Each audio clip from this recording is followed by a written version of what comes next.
Price allot. இன்றைய வேத வசனம், நீர் உண்டு பண்ணி வைத்திருக்கிற உன்னை நன்மை எவ்வளவு பெரிதா இருக்கிறது. பிரியமானவர்களே, எவ்வளோ ஒரு ஆசீர்வாதமான வசனம் இல்லைங்க.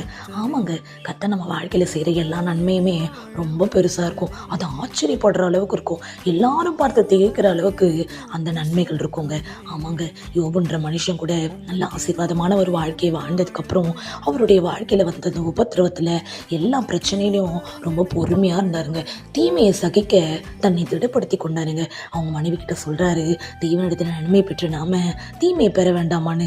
எல்லாவற்றையும் அவருக்கு ரொம்ப பொறுமையா அவர் டீல் பண்ணாருங்க. அந்த ஒரு நம்பிக்கையும் அந்த ஒரு பொறுமையும் தாங்க கர்த்தர் நம்மகிட்டயும் எதிர்பார்க்குற. நமக்கு வர எல்லா உபத்திரவத்திலையும் நம்ம பொறுமையா இருக்கும் போது நிச்சயமா எல்லா மனுஷருக்கும் முன்பாகவும் நம்மளை பாக்கியவான்களா கர்த்தர் வைப்பாருங்க. யோபு கிட்ட அதுதாங்க இருந்தது. எந்த ஆசீர்வாதத்தெல்லாம் அவர் தேவனுக்காக இழந்தாரோ ரெட்டிப்பா தேவன் அவனுக்கு கொடுத்துட்டாருங்க.